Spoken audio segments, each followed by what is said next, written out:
Bismillahirrahmanirrahim. Assalamualaikum warahmatullahi wabarakatuh.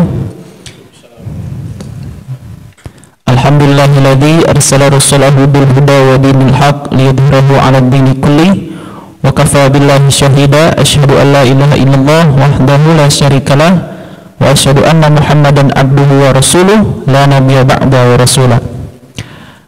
Puji saya syukur kepada Allah Subhanahu wa taala, marilah sama-sama kita panjatkan kepadanya dengan mengucap alhamdulillahirabbil alamin, karena berkat rahmatnya, nikmatnya kepada kita, terutama nikmat iman dan Islam, sehingga kita masih bisa menjalankan kewajiban-kewajiban kita dengan maksimal pada hari ini, dan insya Allah kedepannya kita bisa lebih maksimal lagi dalam beribadah kepada Allah Subhanahu wa taala.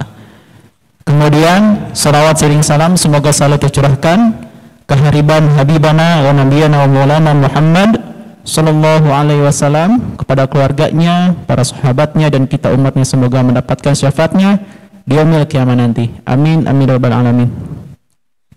Teman-teman sekalian, teman-teman santri dan pemirsa YouTube Ma'had Al-Jami'ah UIN Bandung, pada sore hari ini kembali kita akan kembali mengkaji tentang ilmu mantik yang insya Allah akan dipandu langsung oleh Ustadz kita bersama, yakni Ustadz Jainal Bustami MAG. Beliau telah hadir di tengah-tengah kita. Semoga beliau selalu berikan kesehatan, panjang umur, berkah rezeki, sehingga beliau senantiasa bisa menyampaikan ilmunya kepada kita semua. Amin rabbal alamin. Teman-teman sekalian, Mas Andri semuanya, pada sore hari ini kita akan membahas tentang keutamaan dan kegunaan ilmu mantik. Ya, nanti akan beliau jelaskan insya Allah tentang apa sih keutamaan kita mempelajari ilmu mantik, ya. Kemudian kegunaannya itu apa ilmu mantik itu. Insya Allah beliau akan mengkajinya secara komprehensif insya Allah pada sore hari ini, dan kami mengajak kepada teman-teman semuanya untuk memperhatikan dengan seksama, ya, kalau perlu dengan cemilan dan kopinya, ya. Kemudian juga apabila teman-teman nanti ada pertanyaan yang ingin ditanyakan, silakan langsung ditulis di kolom komentar di YouTube Ma'had UIN Sunan Gunung Jati Bandung. Baik teman-teman semuanya, untuk mempersingkat waktu, marilah kita dengarkan bersama kajian pada sore hari ini tentang keutamaan dan kegunaan ilmu mantik oleh Ustadz Jainal Bustami MAG. Kepadanya dapat disilahkan. Ya, terima kasih kepada Saudara Rizky yang sudah membawakan acara, ya, membuka acara ini, acara kajian ini, dan ini sebetulnya menemani saya saja, ya, ngobrol gitu, ya. Tema hari ini sebagaimana sudah disampaikan, yaitu keutamaan dan kegunaan ilmu mantik. Jadi ini masih di pendahuluan, bagian dari pendahuluan. Jadi kita masih ngobrol, ya.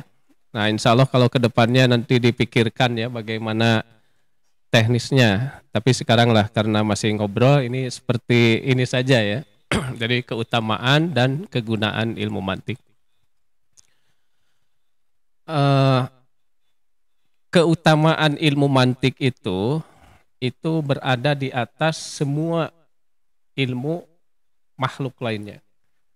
Jadi ilmu itu kan ada ilmu kholik, ya, ilmu Tuhan, ilmu Allah, kemudian ada ilmu makhluk. Nah, kalau ilmu kholik itu wahyu itu. Kalau ilmu makhluk itu ilmu atau pengetahuan, ya, yang berdasarkan pada pemikiran akal. Nah, ilmu mantik itu di atas ilmu-ilmu makhluk lainnya itu. Kenapa? Karena tidak ada ilmu, ya, yang tidak melalui logika atau tidak melalui pemikiran akal. Tidak ada ilmu yang tanpa melalui pemikiran akal. Oleh karena itu kan ilmu itu harus logis gitu. Nah, kemudian harus empiris. Jadi logis dan empiris itu syarat, ya, bagi ilmu. Kalau tidak logis itu bukan ilmu, ya. Itu. Jadi sebabnya semua ilmu itu melalui pemikiran logis. Maka kan ilmu itu diartikan sebagai kumpulan pengetahuan ya yang merupakan hasil penyelidikan pandangan ya yang logis, kemudian kritis dan sistematis terhadap satu objek itu. Nah, itu ilmu ya. Jadi ilmu itu harus logis ya. Ilmu itu harus logis. Nah, sehingga mantik itu dianggap sebagai mizanul ilmi. Mizanul ilmi. Mizanul ilmi itu timbangan ilmu ya, atau mi'yarul ilmi, ukuran ilmu. Nah, bahkan ada satu kitab itu ya judulnya itu disusun oleh Imam Ghazali, Mi'yarul ilmi fil mantik. Ya, Mi'yarul ilmi fil mantik. Nah, itu kenapa ilmu mantik ya merupakan atau memiliki keutamaan di atas ilmu makhluk lainnya. Misalnya saja di dalam bahasa Arab ya, itu konsep-konsep di dalam bahasa Arab itu dikaji secara logis gitu. Ya, jadi ditemukan secara logis atau ya dengan sistematika mantik. Misalnya di dalam bahasa itu ingin mengetahui unsur-unsur bahasa ya dari segi bagian luar bahasa atau bahkan ya bagian maknanya itu dianalisis dengan mantik. Jadi diketahui dulu ya, diusahakan diketahui apa genus ya di dalam bagian luar bahasa itu. Nah, sehingga diketahuilah saut gitu. Saut bunyi. Jadi bahasa itu bunyi. Nah, itu genus ya. Genusnya itu bunyi ya. Sehingga juga bahasa itu diartikan sebagai nidomun iktibatiyun lirumuz sautiyah dan seterusnya. Itu di situ ada sistem bunyi ya yang arbiter. Jadi sistem bunyi. Nah, itu kemudian dari bunyi apa spesiesnya gitu ya, atau di bawah lingkungan bunyi itu apa? Nah, itu ada lafad gitu. Jadi sehingga lafad itu diartikan atau dipahami sebagai bunyi bahasa gitu. Sebab bunyi itu kan ada bunyi bahasa, ada bunyi bukan bahasa gitu, bukan bunyi bahasa. Bunyi bahasa itu bunyi yang dikatakan oleh manusia gitu. Ya, itu bunyi bahasa. Kemudian apa di bawah lafad itu? Nah, di bawah lafad itu ada qaul. Qaul itu adalah bunyi ya. Bunyi bahasa tadi, lafad itu bunyi bahasa tetapi yang memiliki makna. Sebab ada bunyi bahasa yang tidak memiliki makna. Kalau dalam bahasa Arab misalnya di situ ada murkis, apa arti murkis itu? Ya berbeda dengan mudaris. Mudaris itu kan guru artinya.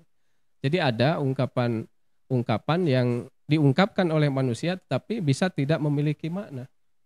Ya, atau misalnya cocot, apa itu? Ya, kalau dalam bahasa apa itu artinya apa ya? Nah, itu. Atau juga kalau di dalam takarja misalnya apa? Takarja itu ya. Jadi itu ada beberapa lapad ya yang tidak memiliki makna. Nah, kemudian juga dari qaul itu, dari ungkapan itu, apa yang ada di bawah ungkapan itu? Itu ada kalimat. Ya. Di bawah kalimat itu ada lagi, ya, ada isim, ada fiil, ada harap.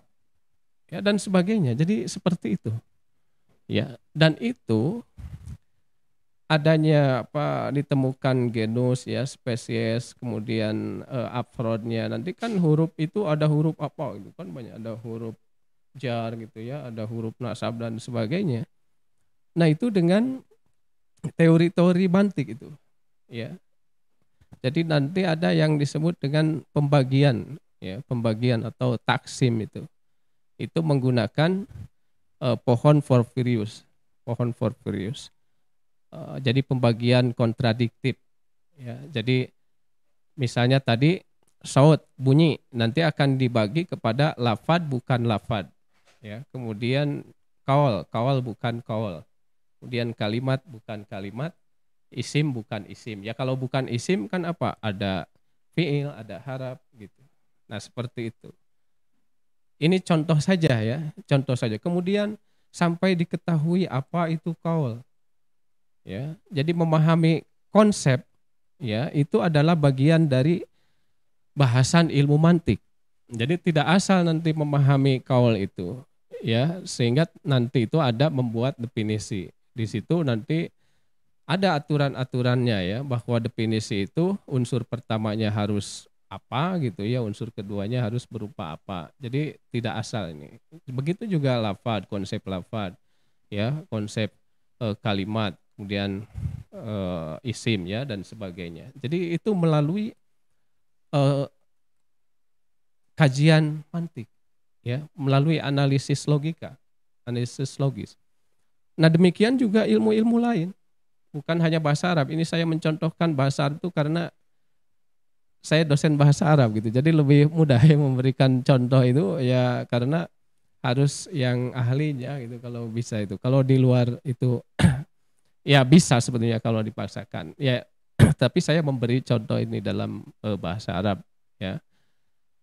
Nah, di dalam ilmu-ilmu lain pun begitu ya. Jadi itulah kenapa ya sekali lagi bahwa ilmu mantik ini memiliki keutamaan di atas ilmu-ilmu makhluk lainnya ya, karena tidak ada ilmu yang tanpa melalui proses logis. Jadi ilmu itu ya semua melalui proses logis. Nah, kemudian kegunaan, yang kedua kegunaannya, kegunaan. Apa kegunaannya? Nah, di situ yang pertama adalah menjaga kesalahan ya di dalam berpikir. Yang kedua melatih daya pikir ya, sehingga bisa membuka tirai dakikil fahmi ya, pemahaman yang lembut itu. Nah, itu di dalam Sulamun Norok itu kan dikatakan ya, wa ba'du fal mantiqu lil janani nisbatuhu kanahwi lil lisani ya, paya simul afkaro an gojil hoto wa andaki kil fahmi yaksiful gitu. Atau kalau mau lagunya, kalau pesantren suka ada dilakukan kan ya, suka ya, misalnya gimana, apa saja lah, ada banyak kalau di pesantren ya, misalnya wa ba'du fal mantiqu lil janani nisbatuhu kanahwi lil lisani fayasimul afkara an ghayril khata wa andaki kil fahmi yaksiful gito. Nah itu ya, itu ada di Sulam Munawwarok ya. Wa ba'du fal mantiqu lil janani, dan setelah itu ya, fal mantiqu maka mantik lil janani bagi akal itu nisbatuhu kanahwi lil lisan, itu hubungannya bagaikan nahu bagi lisan. Memang bagaimana nahu bagi lisan itu? Nahu itu kan bisa ya membuat lisan lancar berbicara gitu. Ya. Membuat lisan lancar berbicara. Ya, dalam arti ilmu nahwu itu agar kita dapat berbahasa dengan baik gitu. Ya, kalau nahwul arabi ya itu supaya bisa berbahasa Arab dengan baik. Jadi bagaimana susunan bahasa Arab yang baik. Nah, sehingga nahwu juga disebut dengan satu istilah tapi lupa lagi ya. Nahwu itu ya qawaidu tandim ya. Jadi nahwu itu disebut dengan qawaidu tandim. Jadi qawaidu tandim itu aturan menyusun ya, aturan menyusun kata menjadi kalimat sempurna itu, ya. Ya, kalimat sempurna itu kalimat yang bisa dipahami. Nah, kemudian menjaga ya agar tidak salah di dalam berbicara, artinya tidak menyalahi fungsi-fungsi gramatikalnya. Jadi jangan sampai ya misalnya harusnya dibaca fa'il, ini malah dibaca maf'ul gitu. Ya, atau harusnya dianggap sebagai pelaku, ini malah dianggap sebagai objek gitu. Nah, itu kan akan salah ya di dalam pengungkapannya. Ya, sebab kan kalau di dalam bahasa Arab itu fungsi itu berpengaruh terhadap bacaan ya. Jadi kalau tahu itu fa'il maka dibaca rofa, kalau tahu nasab itu nanti dibaca kalau tahu maf'ul bih itu bacaannya nasab gitu. Nah, itu nahwu. Nah, mantik bagi pikiran ya, bagi akal itu seperti itu, seperti nahwu. Hubungannya nahwu bagi lisan itu. Ya, bagi lisan. Nah, payak simul afkaro an goyil khoto, maka ilmu mantik itu akan menjaga pemikiran ya dari kesalahan yang menyesatkan. Ya, itu kegunaannya. Jadi kegunaannya itu menjaga pikiran dari kesalahan yang menyesatkan. An goyil khoto ya. Jadi itu idopat sifat kepada mausuf ya, diartikan kesalahannya dulu itu mudhof ilaihnya ya, kesalahan yang menyesatkan ya, an goyil khoto.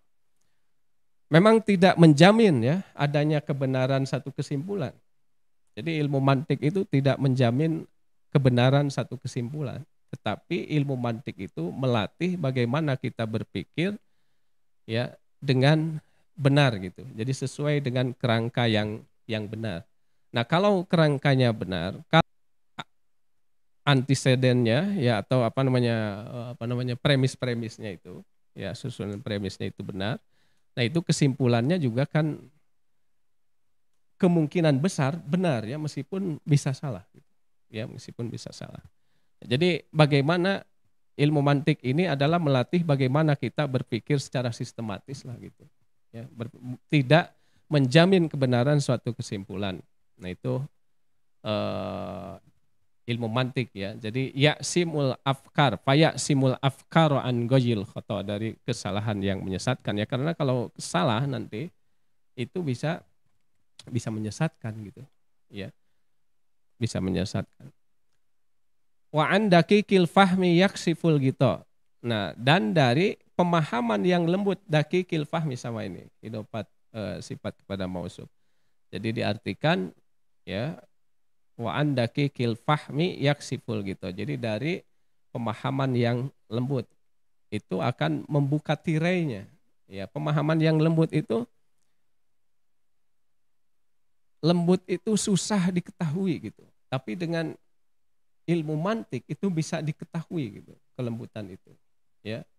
Jadi kalau kesalahan itu bisa diketahui. Kan ada padahal salah tapi seperti benar gitu. Padahal salah seperti benar. Itu dengan ilmu mantik itu akan diketahui. Ya. Nah, itu. Karena terlatih gitu daya pikir kita itu sehingga menjadi tajam ya, menjadi tajam. Nah, yang sepertinya salah itu, yang sepertinya benar itu bisa diketahui salah itu. Dakikil fahmi. Jadi istilahnya dakikil fahmi ya, pemahaman yang lembut itu seperti ria gitu ya. Ria itu kan sama, ada istilah laula Abah Hasim katanya, laula Abah Hasim katanya, kalau tidak ada Abu Hasim, itu kata ini siapa ya, yang itu Hasan Basri ya, itu menyebut begitu, ma'arab tu daki Korea katanya, saya tidak akan mengetahui kelembutan ria. Jadi ria itu lembut sekali gitu. Jadi sepertinya tidak ria tapi padahal ria gitu. Ya. gitu. Nah, ini juga sepertinya benar padahal salah gitu. Nah, ini suka banyak lah di masyarakat itu yang sepertinya benar padahal salah. Tapi saya kadang lupa lagi gitu. Jadi tidak dicatat gitu ya. Tapi sering perasaan menemukan begitu. Sepertinya benar, orang juga banyak yang menganggap benar tetapi sebetulnya salah. Hanya tidak ditulis ini. Jadi kadang kita sulit memberikan contoh. Nah, tetapi disinilah coba saya akan memberikan contoh tentang Al-Quran dan Kalamullah ya. Al-Quran dan Kalamullah. Nah, ini memang agak ini ya contoh ini agak sensitif. Tetapi nggak apa-apa lah. Ini kan kita dalam rangka belajar ya. Dalam rangka belajar. Jadi soal Al-Quran dan Kalamullah. Nah, ini banyak orang yang menganggap sama kodim ya. Kodim itu artinya tidak ada permulaannya. Tidak ada permulaannya. Betul nggak Al-Quran ya dan Kalamullah itu sama? Nah, ini kalau dengan ilmu mantik itu bisa kayaknya diketahui ini. Kodim itu apa? Jadi harus diketahui dulu kodim itu apa. Nggak asal-asalan. Jadi kodim itu harus diketahui ya pengertiannya. Kodim itu adalah satu sifat ya atas sesuatu yang ada permulaannya. Itu kodim itu. Seperti dikatakan oleh Imam Ghazali. Kodim. Ya. Nah, apakah Al-Quran itu kodim? Jadi kalau Al-Quran kodim, itu artinya bahwa Al-Quran itu tidak ada permulaannya. Nah, betulkah Al-Quran itu tidak ada permulaannya? Ya. Menurut saya ada permulaannya Al-Quran itu. Makanya oleh ulama itu diartikan bahwa Al-Quran itu adalah kalamullah al-munajjal. Al-Quran kalamullah yang diturunkan kepada Nabi Muhammad SAW gitu. Ya. Jadi ada permulaannya. Al-Quran itu diturunkan kepada Nabi Muhammad SAW dan seterusnya. Ada kan definisinya. Yang lengkap cari sajalah itu. Ya, jadi saya di sini ingin mengatakan bahwa Al-Quran itu diturunkan kepada Nabi Muhammad. Nah, kemudian kita mengetahui sebelum Al-Quran itu ada kitab-kitab lain. Ada yang diturunkan ke Nabi Isa, ya, kemudian ada yang diturunkan kepada Nabi Musa, kemudian ada yang diturunkan kepada Nabi Dawud, ya, kemudian kepada Nabi Ibrahim juga, ya, itu ya suhuf, ya. Nah itu sebelum Al-Quran, sebelum kepada Nabi Muhammad, ya, sebelum Quran. Nah itu artinya ada permulaannya, ada kitab-kitab lain. Nah kalau ada permulaannya itu konsepnya bukan kodim, tetapi hadis baru. Jadi baru itu adalah sifat bagi sesuatu yang ada permulaannya. Kalau Quran ada permulaannya, maka proposisinya bukan Al-Quran itu kodim, tetapi proposisinya itu Al-Quran itu baru. Ya, Al-Quran itu baru. Nah ini kan kebanyakan kodim tadi ya, tapi kalau kita pahami dengan betul itu Al-Quran itu baru. Nah mungkin ada pertanyaan, ini harus dilanjutkan ya, karena ini sangat sensitif.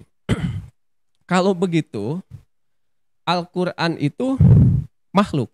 Mungkin ada pertanyaan begitu. Karena banyak orang menganggap bahwa yang baru itu makhluk.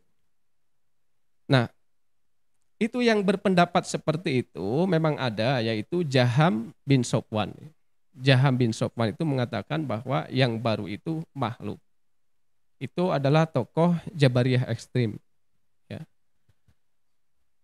Padahal kalau menurut saya itu bukan yang baru itu makhluk, tetapi makhluk itu baru. Ya, bukan yang baru itu makhluk, tetapi makhluk itu baru. Ya. Makhluk itu baru. Jadi kalau Al-Quran baru bukan berarti makhluk. Sebab setiap makhluk itu baru, tetapi tidak setiap yang baru itu makhluk. Nah, itu nanti akan dipelajari di dalam ilmu mantik, itu ada hubungan lafaz ya. Ada hubungan lafaz nanti. Bingung nggak? Ya, jadi jadi setiap yang setiap makhluk itu baru, tetapi tidak setiap yang baru itu makhluk. Jadi kalau Al-Quran baru ya bukan makhluk. Kenapa bukan makhluk? Yaitu seperti dikatakan Abu Hasan Al-Asy'ari. Ya, kalau Al-Quran dikatakan makhluk, itu nanti akan terkena perkataan. Jadi Al-Quran itu akan menjadi objek dari perkataan Allah. Sementara perkataan menjadi objek dari perkataan itu adalah mustahil. Apa dalilnya? Itu ayat Al-Quran. Innama qauluna lisai'in idza aradnahu an naqula lahu kun fayakun. Ya. Jadi sesungguhnya perkataanku idza aradnahu lisai'in terhadap sesuatu itu objek. Apabila kami menginginkannya an naqula saya berkata kun, ya, jadilah, fayakunu maka jadi. Nah, Al-Quran kalau makhluk itu akan menjadi objek dari kun, gitu, dari perkataan. Sementara Al-Quran itu adalah perkataan, kalamullah. Nah, maka perkataan menjadi objek dari perkataan itu adalah mustahil. Itu seperti diungkapkan oleh Abu Hasan Asy'ari di dalam kitabnya Aluma, ya. Gitu. Ya. Jadi Al-Quran itu bukan makhluk. Nah, itu seperti dikatakan oleh para ulama salafus sholih. Jadi Al-Quran itu bukan kholik, bukan pula makhluk. Ya. Al-Quran itu bukan kholik, bukan Allah, bukan pencipta, tetapi bukan pula makhluk yang diciptakan. Itu seperti dikatakan juga oleh Hasan bin Ali. Ya, oleh Hasan bin Ali. Para ulama salaf begitu, ya. Berpendapat bahwa Al-Quran itu bukan kholik dan bukan pula makhluk. Bisa seperti begitu, bisa di dalam ilmu mantik itu nanti ada, ya, itu dipelajari. Jadi kalau tidak mudun, ya, tidak menurun, jalan itu bukan berarti menanjak, bisa saja mendatar gitu. Ya. Jadi begitu logikanya. Ya. Jadi kalau Al-Quran itu baru, itu tidak berarti makhluk, gitu ya, tidak berarti makhluk. Dan tadi sudah dijelaskan bahwa setiap makhluk itu baru, tetapi tidak setiap yang baru itu makhluk. Nah, sekarang bagaimana kalamullah? Ya, kalamullah itu baru, kalamullah itu qadim. Qadim itu tadi sifat untuk sesuatu yang tidak ada permulaannya. Ya. Kenapa kalamullah itu qadim? Ya karena tidak ada permulaannya. Ya. Al-Quran itu tidak ada permulaannya, dan yang setiap yang tidak ada permulaannya itu qadim, maka kalamullah itu qadim, gitu. Argumentasinya. Ya, argumentasinya. Maka kalamullah itu qadim. Karena kalau kalamullah itu ada permulaannya, berarti Allah itu pernah tidak berkata-kata. Ya, pernah tidak berkata-kata. Berarti Allah itu pernah bisu, gitu. Ya, Allah pernah bisu, ya. Pantas nggak bisu, ya, menjadi sifat bagi Allah? Itu tidak pantas, ya. Jadi kalamullah itu qadim. Nah, bagaimana kalau misalnya sekarang ditanya Al-Quran itu qadim proposisinya, kemudian ditanya kenapa Al-Quran itu qadim? Kemudian menjawab karena Al-Quran itu kalamullah dan setiap kalamullah itu adalah qadim. Nah, itu juga kaya benar itu. Ya, kaya benar. Tetapi kalau kita teliti, ya, dengan ilmu mantik itu kita harus teliti, ya, terhadap premis-premis itu, ya, terhadap proposisi-proposisi yang kemudian membentuk satu keputusan. Apakah betul Al-Quran itu kalamullah atau Al-Quran itu bagian dari kalamullah? Oh, itu jadi harus sampai jeli seperti begitu. Ya, Al-Quran itu yang lebih tepat tuh bukan kalamullah kalau di dalam proposisi di situ, tetapi Al-Quran itu adalah bagian dari kalamullah. Kenapa bagian dari kalamullah? Karena ada kalamullah yang lain. Kita harus yakin. Ada kitab Injil, ada kitab Taurat, ada kitab Zabur, kemudian ada sub-sub yang diturunkan kepada Nabi dan Rasul itu. Nah, itu contoh, ya, bahwa ilmu mantik itu kegunaannya akan ya simul afkaro an goyil khoto, ya akan menjaga pemikiran dari kesalahan yang menyesatkan, wa andaki kil fahmi yaksipul gitu, dan akan membuka tirai dari pemahaman yang lembut.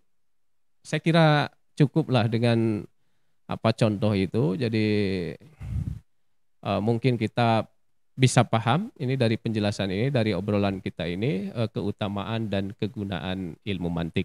Itu saja mungkin yang bisa saya sampaikan di dalam kesempatan ini. Mudah-mudahan bermanfaat. Wabillahi taufiq wal hidayah. Wassalamualaikum warahmatullahi wabarakatuh. Waalaikumsalam warahmatullahi wabarakatuh. Terima kasih Ustadz atas pembahasannya yang luar biasa, teman-teman. Mungkin di antara kita ya, termasuk saya, mungkin agak pusing karena luar biasa pembahasannya, dan ini harus kita lebih kaji lebih mendalam ya mungkin teman-teman setelah ini. Di sini sudah ada pertanyaan, tapi sebelum kita ke pertanyaan teman-teman mahasantri ataupun pemirsa dari YouTube Win Mahat, ada hal yang menarik Ustadz mengenai tadi keutamaan mempelajari ilmu mantik. Salah satunya adalah menjadi mizanul ulum Ustadz, ataupun mi'arul ulum.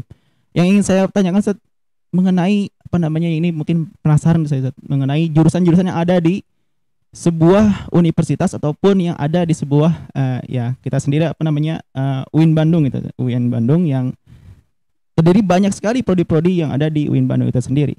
Apakah prodi-prodi yang ada di UIN Bandung ya, yang di Fakultas Syariah ataupun yang lain sebagainya, itu melewati proses untuk menjadi prodi itu sendiri Ustaz?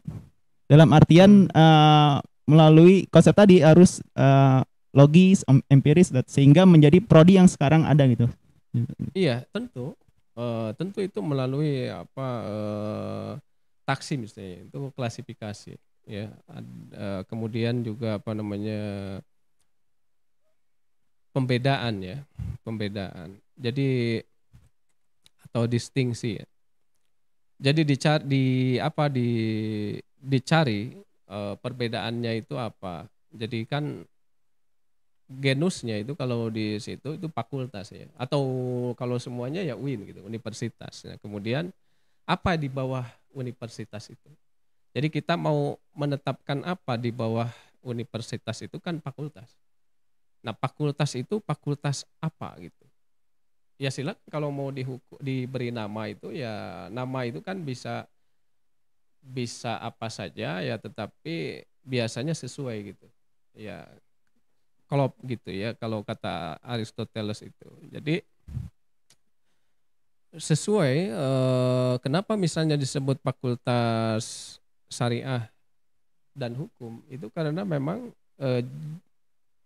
jurusan-jurusan di fakultas itu mengkaji ilmu-ilmu yang sifatnya legal formal gitu ya, atau hukum ya, hukum positif gitu.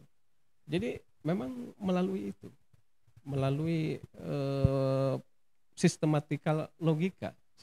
Jadi bukan kalau kata orang Betawi ujuk-ujuk ada gitu Ustaz. Bukan ujuk-ujuk ada ya. Jadi melalui proses yang memang cukup sistematis, nggak hanya langsung ada prodi ilmu hukum. Iya, enggak ya, ada prosesnya. Itu ada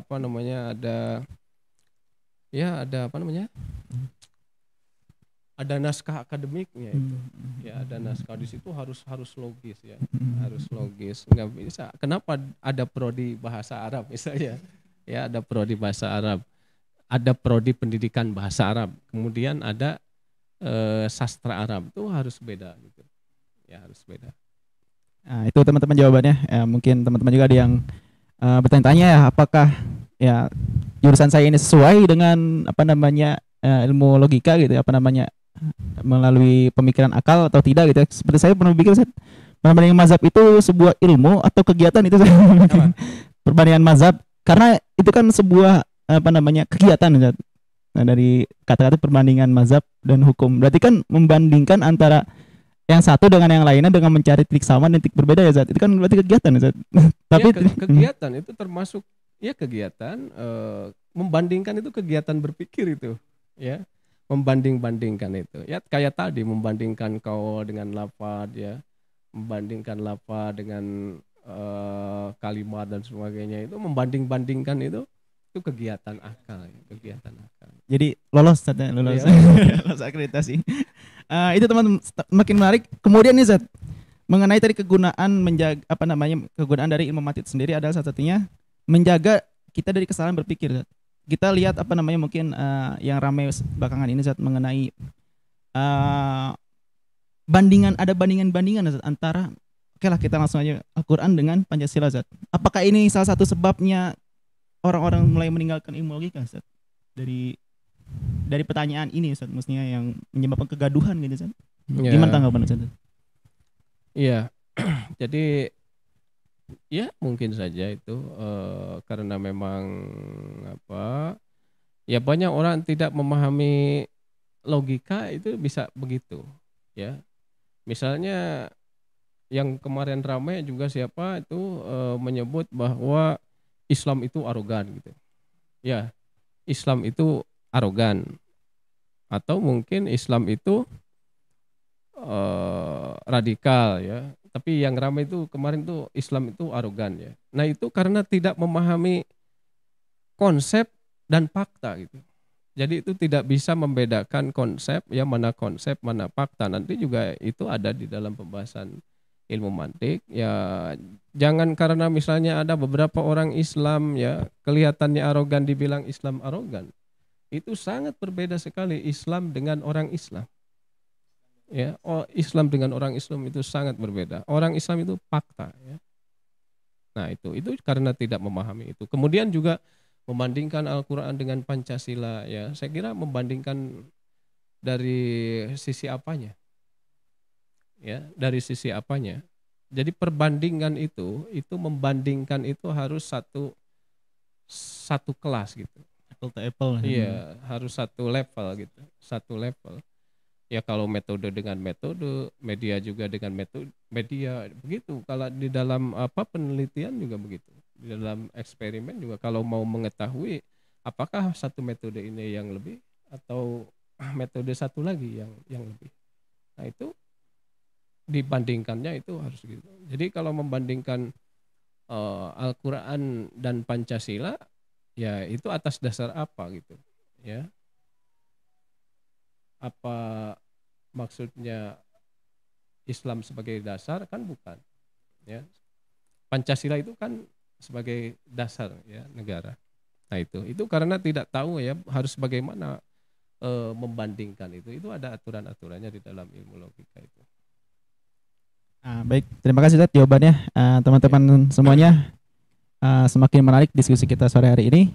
Mungkin saya langsung ke pertanyaan dari komentar di YouTube, Ustaz.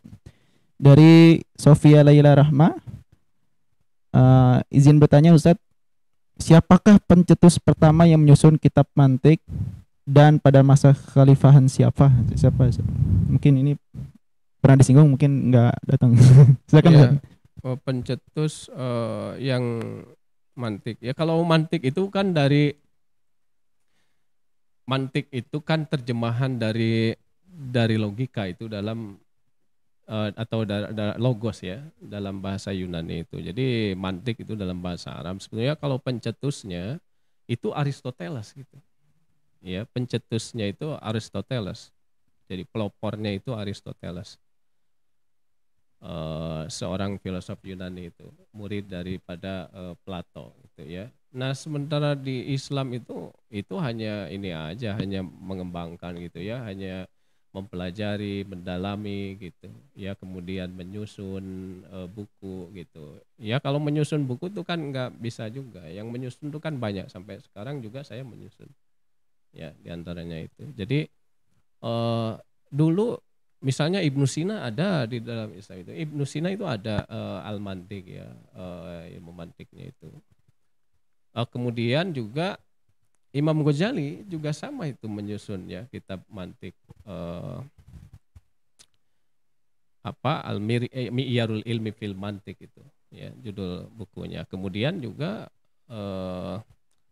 siapa Al-Akhdari juga menyusun ya Sulam Munawwarah gitu. Kemudian disarahi ya oleh Al-Bajuri itu ya, Al-Bajuri. Jadi kalau pencetusnya, kalau siapa pencetusnya pertanyaannya, siapa pelopornya ya Aristoteles. Ya. Jadi tidak di masa khalifah. Gitu. Tapi Tidak kalau dimasuk. terjadi penterjemahan ya dari Yunani ke Arab, nah itu baru saya bisa menjawab pada masa khalifah. Itu adalah pada masa khalifah Harun Harun ar-Rasyid. al-Rasyid. Ya, Harun ar-Rasyid. Sudah dijelaskan mungkin ini ya? Sudah ya dulu. Sudah, ya. Sudah. Ya. Tinggal Dibaca buka YouTube lagi ya. Terima kasih Ustaz jawabannya. Itu intinya teman-teman, mungkin ya di dunia Islam di kajian kita ini adalah apa namanya yang menyebarkannya gitu ya. Jadi asalnya dari Yunani ataupun dari tadi Aristoteles, muridnya dari Plato. Mungkin kayaknya tidak ada lagi pertanyaan. Ada lagi Kang Heru? Sudah cukup ya? Karena sudah jam 5. Mungkin Ustaz apa namanya closing statement dari Ustaz dan penutup. Ya. Nah ini saya kadang bingung ya kalau diminta penutup tuh ya. Jadi udah aja lah bahwa ilmu mantik itu memiliki kegunaan ya. Yang pertama itu menjaga kesalahan pikiran di dalam berpikir ya. Kemudian yang kedua itu melatih daya pikir gitu. Nah itu kegunaan ilmu mantik. Jadi kalau melihat kegunaannya, ilmu mantik itu ya penting sekali. Jadi jangan sampai apalagi misalnya ya dianggap tidak penting atau misalnya diharamkan ya dan sebagainya. Nah, itu sangat penting, sangat penting. Seperti nahwu ya untuk bahasa itu.